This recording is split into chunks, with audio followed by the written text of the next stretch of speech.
The Magic Shop by H. G. Wells. I'd seen the magic shop from afar several times. I'd passed it once or twice, a shop window of alluring little objects, magic balls, magic hens, wonderful cones, ventriloquist dolls, the material of the basket trick, packs of cards that looked all right, and all that sort of thing. But never had I thought of going in until one day, almost without warning, Gip hauled me by my finger right up to the window, and so conducted himself that there was nothing for it but to take him in. I had not thought the place was there, to tell the truth. A modest-sized frontage in Regent Street, between the picture shop and the place where the chicks run about just out of patent incubators. But there it was, sure enough. I had fancied it was down nearer the circus, or round the corner in Oxford Street, or even in Holborn. Always over the way, and a little inaccessible it had been, with something of the mirage in its position. But here it was now, quite indisputably, and the fat end of Gip's pointing finger made a noise upon the glass.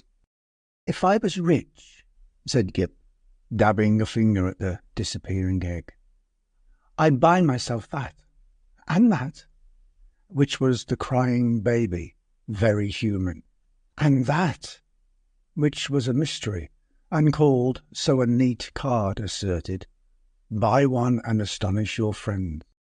"Anything," said Gip, "will disappear under one of those cones. I've read about it in a book." "And there, Dada, is the vanishing halfpenny, only they've put it this way up so as we can't see how it's done." Gip, dear boy, inherits his mother's breeding, and he did not propose to enter the shop or worry in any way, only, quite unconsciously he lugged my finger doorward, and he made his interest clear. "That," he said, and pointed to the magic bottle. "If you had that," I said, at which promising inquiry he looked up with a sudden radiance. "I could show it to Jessie," he said, thoughtful as ever of others. "It's less than 100 days to your birthday, Gibble," I said, and laid my hand on the door handle. Gip made no answer, but his grip tightened on my finger, and so we came into the shop. It was no common shop, this. It was a magic shop, and all the prancing precedence Gip would have taken in the matter of mere toys was wanting. He left the burthen of the conversation to me.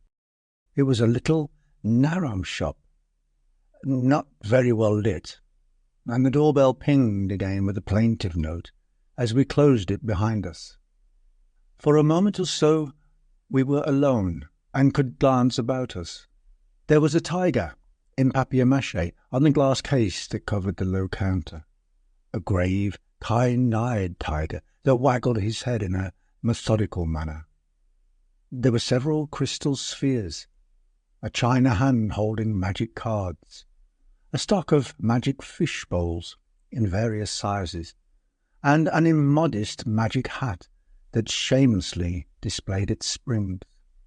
On the floor were magic mirrors, one to draw you out long and thin, one to swell your head and vanish your legs, and one to make you short and fat like a draught. And while we were laughing at these, the shopman, as I suppose, came in. At any rate, there he was behind the counter, a curious, sallow, dark man, with one ear larger than the other, and a chin like the toe-cap of a boot. "What can we have the pleasure?" he said, spreading his long magic fingers on the glass case. And so with a start we were aware of him.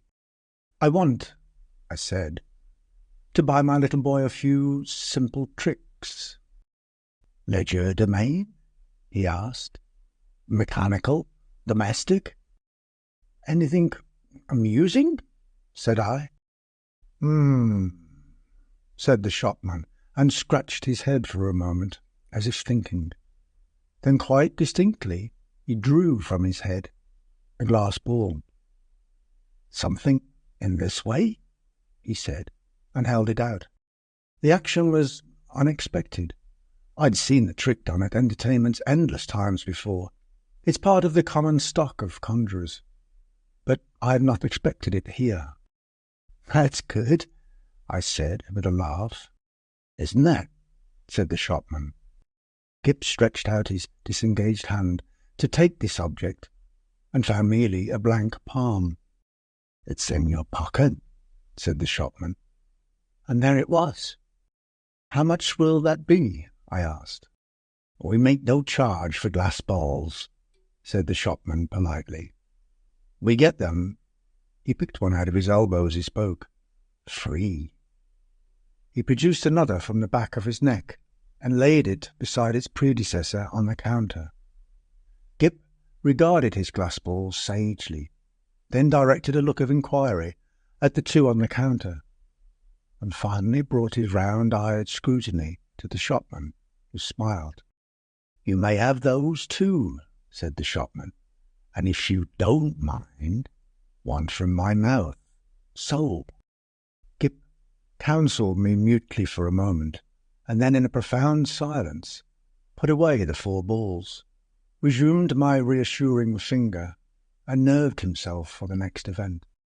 "We get all our smaller tricks in that way," the shopman remarked. I laughed in the manner of one who subscribes to a jest. "Instead of going to the wholesale shop," I said. "Of course, it's cheaper." "In a way," the shopman said, "though we pay in the end, but not so heavily as people suppose. Our larger tricks, and our daily provisions, and all the other things we want, we get out of that hat. And you know, sir, if you'll excuse my saying that, there isn't a wholesale shop. Not for genuine magic, good sir. I don't know if you noticed our inscription, the Genuine Magic Shop." He drew a business card from his cheek and handed it to me.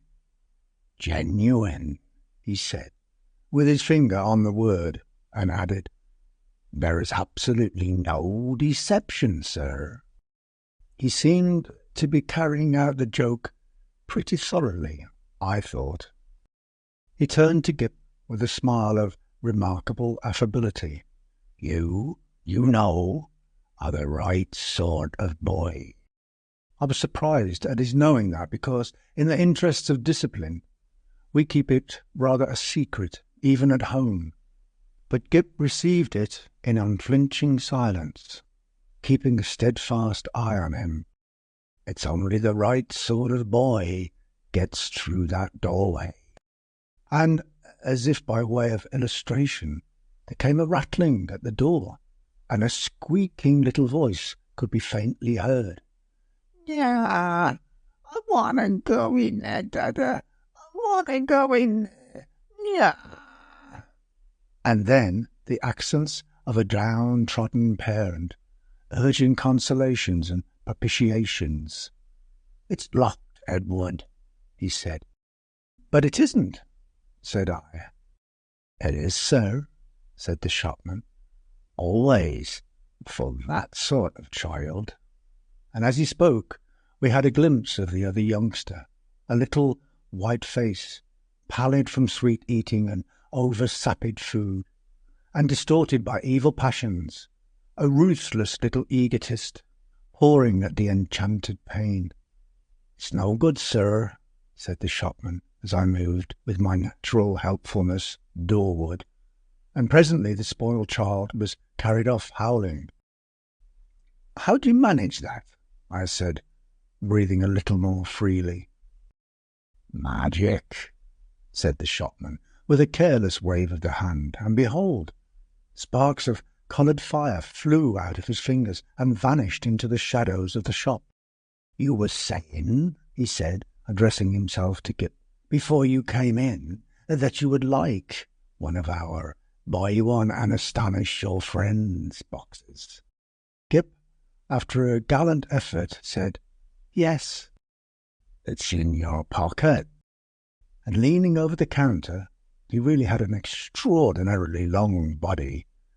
This amazing person produced the article in the customary conjurer's manner. "Paper," he said, and took a sheet out of the empty hat with the springs.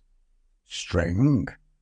And behold, his mouth was a string box, from which he drew an unending thread, which, when he had tied his parcel, he bit off, and, it seemed to me, swallowed the ball of string.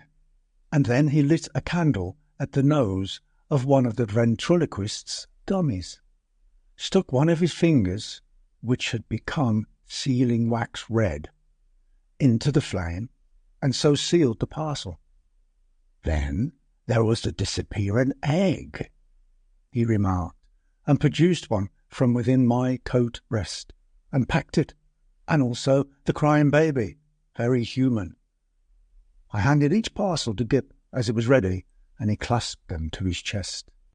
He said very little, but his eyes were eloquent. The clutch of his arms was eloquent. He was the playground of unspeakable emotions. These, you know, were real magics. Then, with a start, I discovered something moving about in my hat, something soft and jumpy. I whipped it off, and a ruffled pigeon, no doubt a Confederate, dropped out and ran on the counter, and went, I fancy, into a cardboard box behind the papier-mâché tiger. "Tut, tut," said the shopman, dexterously relieving me of my headdress. "Careless bird, and, as I live, nesting."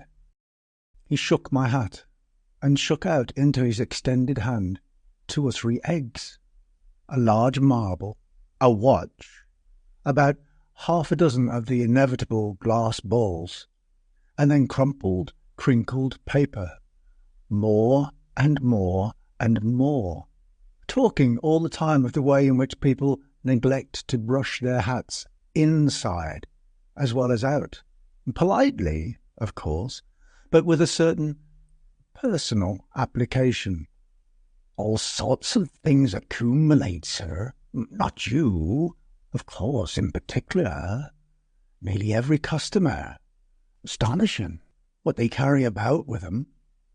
The crumpled paper rose and billowed on the counter, more and more and more, until it was nearly hidden from us, until he was altogether hidden, and still his voice went on and on.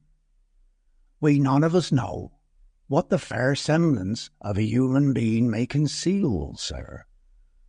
Are we all, then, no better than brushed exteriors, whited sepulchres?" His voice stopped, exactly like when you hit a neighbour's gramophone with a well-aimed brick. The same instant silence, and the rustle of the paper stopped, and everything was still. "Have you done with my hat?" I said, after an interval. There was no answer. I stared at Gip, and Gip stared at me, and there were our distortions in the magic mirrors, looking very rum and grave and quiet.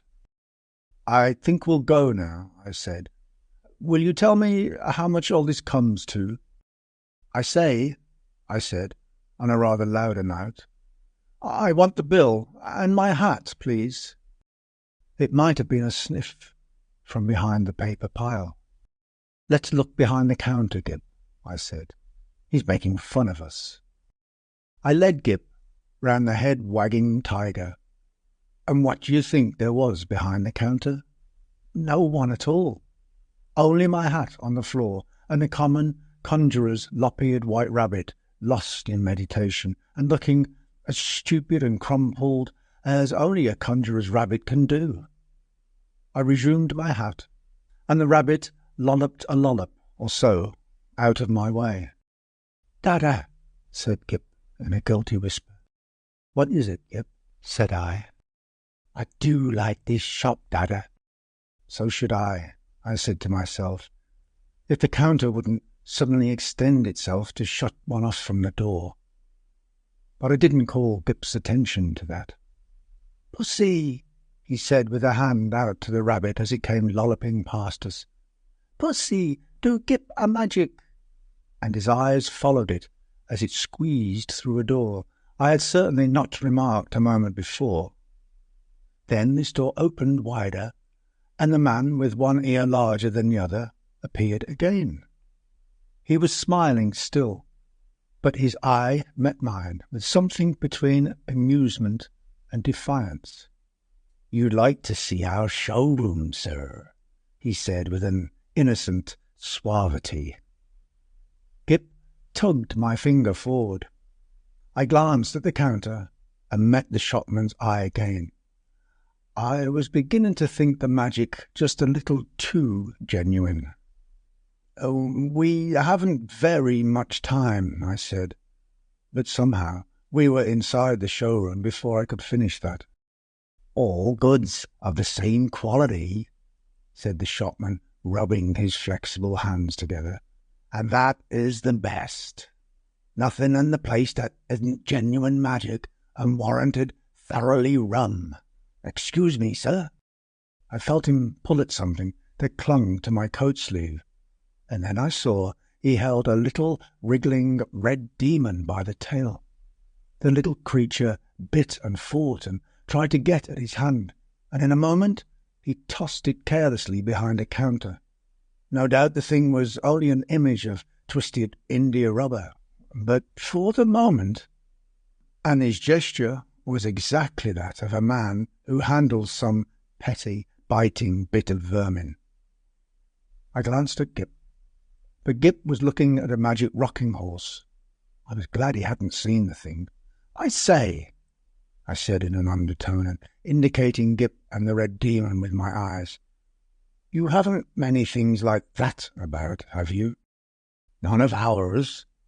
Probably brought it with you," said the shopman, also in an undertone, and with a more dazzling smile than ever.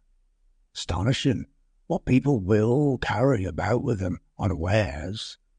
And then to Gip, "Do you see anything you fancy here?" There were many things that Gip fancied there. He turned to this astonishing tradesman with mingled confidence and respect. "Is that a magic sword?" he said. "A magic toy sword. It neither bends, breaks, nor cuts the fingers. It renders the bearer invincible in battle against anyone under 18. 1/2 crown to 7 and 6pence, according to size.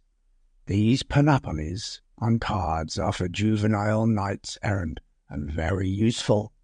Shield of safety, sandals of swiftness, helmet of invisibility." "Oh, Daddy," gasped Gip. I tried to find out what they cost, but the shopman did not heed me.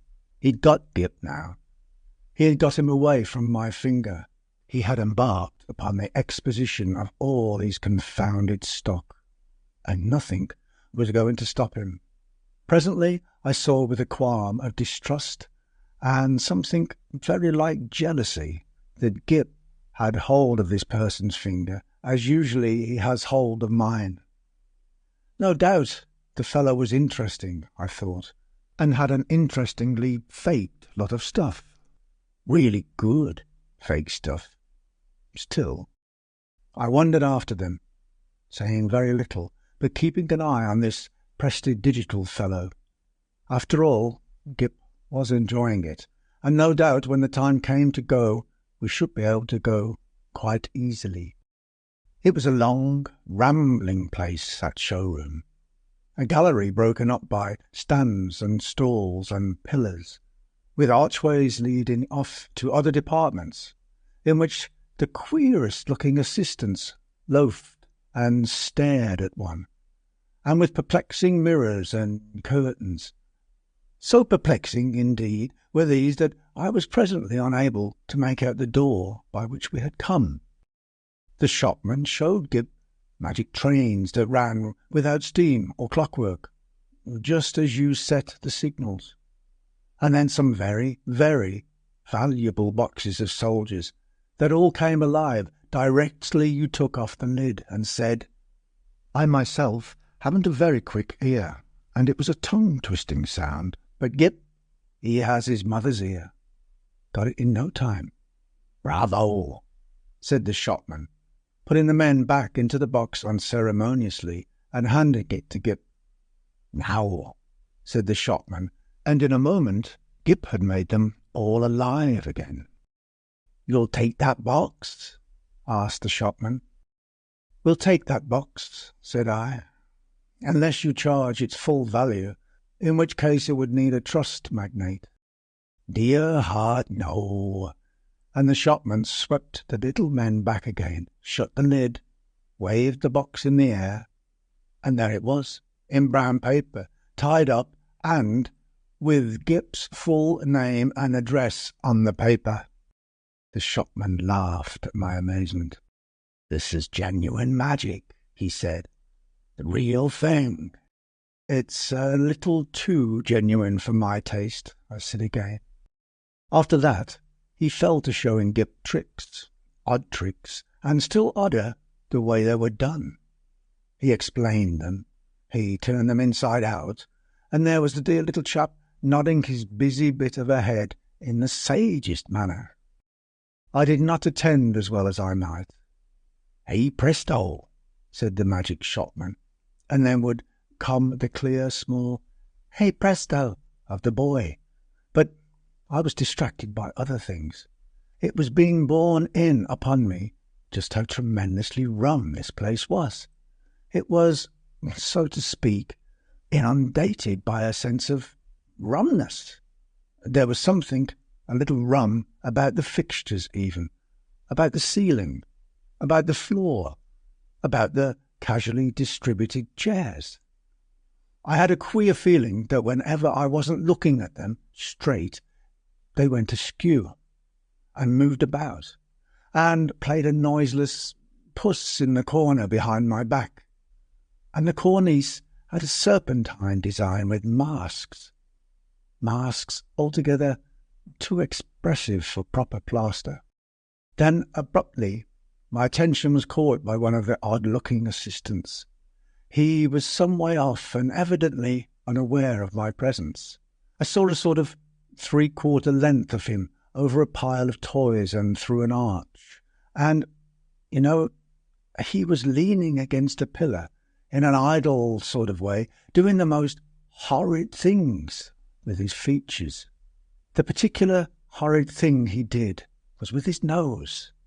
He did it just as though he was idle and wanted to amuse himself. First of all, it was a short, blobby nose. And then suddenly he shot it out like a telescope, and then out it flew and became thinner and thinner until it was like a long, red, flexible whip. Like a thing in a nightmare it was. He flourished it about and flung it forth as a fly-fisher flings his line. My instant thought was that Gip mustn't see him. I turned about, and there was Gip quite preoccupied with the shopman, and thinking no evil. They were whispering together and looking at me. Gip was standing on a little stool, and the shopman was holding a sort of big drum in his hand. "Hide and seek, Dada," cried Gip. "You're he!" And before I could do anything to prevent it, the shopman had clapped the big drum over him. I saw what was up directly. "Take that off," I cried. "This instant! You'll frighten the boy. Take it off!" The shopman, with the unequal ears, did so without a word, and held the big cylinder towards me to show its emptiness. And the little stool was vacant. In that instant, my boy had utterly disappeared. Perhaps that sinister something that comes like a hand out of the unseen and grips your heart about. It takes your common self away and leaves you tense and deliberate, neither slow nor hasty, neither angry nor afraid. So it was with me. I came up to this grinning shopman and kicked his stool aside. "Stop this folly," I said. "Where is my boy?" "You see," he said, displaying the drum's interior, "there is no deception." I put out my hand to grip him, and he eluded me by a dexterous movement. I snatched again, and he turned from me and pushed open a door to escape. "Stop," I said, and he laughed, receding. I leapt after him into utter darkness. Thud. "Lord, bless my heart, I didn't see you coming, sir." I was in Regent Street, and I had collided with a decent-looking working man, and a yard away, perhaps, and looking a little perplexed with himself, was Gip. There was some sort of apology, and then Gip had turned and come to me with a bright little smile as though for a moment he had missed me, and he was carrying 4 parcels in his arm. He secured immediate possession of my finger. For the second I was rather at a loss.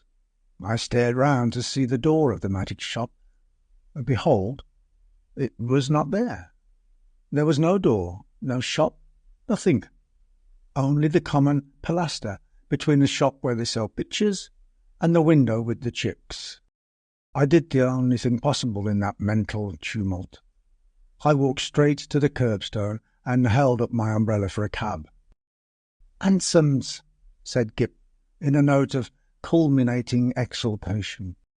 I helped him in, recalled my address with an effort, and got in also. Something unusual proclaimed itself in my tailcoat pocket, and I felt and discovered a glass ball. With a petulant expression, I flung it into the street. Gip said nothing. For a space, neither of us spoke. "Dada," said Gip at last, "that was a proper shop." I came round with that to the problem of just how the whole thing had seemed to him. He looked completely undamaged. So far, good. He was neither scared nor unhinged. He was simply tremendously satisfied with the afternoon's entertainment, and there in his arms were the 4 parcels. Confound it! What could be in them? I said, "Little boys can't go to shops like that every day." He received this with his usual stoicism, and for a moment I was sorry I was his father and not his mother, and so couldn't suddenly there, coram publico, in our hansom, kiss him. After all, I thought, the thing wasn't so very bad. But it was only when we opened the parcels that I really began to be reassured. 3 of them contained boxes of soldiers, quite ordinary lead soldiers, but of so good a quality as to make Gip altogether forget that originally these parcels had been magic tricks of the only genuine sort, and the 4th contained a kitten, a little living white kitten, in excellent health and appetite and temper. I saw this unpacking with a sort of provisional relief. I hung about in the nursery for quite an unconscionable time. That happened 6 months ago, and now I'm beginning to believe it is all right. The kitten had only the magic natural to all kittens, and the soldiers seem as steady a company as any colonel could desire. And Gip? The intelligent parent will understand that I have to go cautiously with Gip. But I went so far as this one day. I said, "How would you like your soldiers to come alive, Gip, and march about by themselves?" "Mine do," said Gip. "I just have to say a word, I know, before I open the lid." "Then they march about alone?" "Oh, quite, Dada. I shouldn't like them if they didn't do that." I displayed no unbecoming surprise, and since then I've taken occasion to drop in upon him once or twice, unannounced, when the soldiers were about. But so far I've never discovered them performing in anything like a magical manner. It's so difficult to tell. There's also a question of finance. I have an incurable habit of paying bills. I've been up and down Regent Street several times looking for that shop. I am inclined to think, indeed, that in that matter honour is satisfied, and that, since Gip's name and address are known to them, I may very well leave it to these people, whoever they may be, to send in their bill in their own time. If you like the video, put a like, subscribe to the channel and click on the bell to not miss our new videos.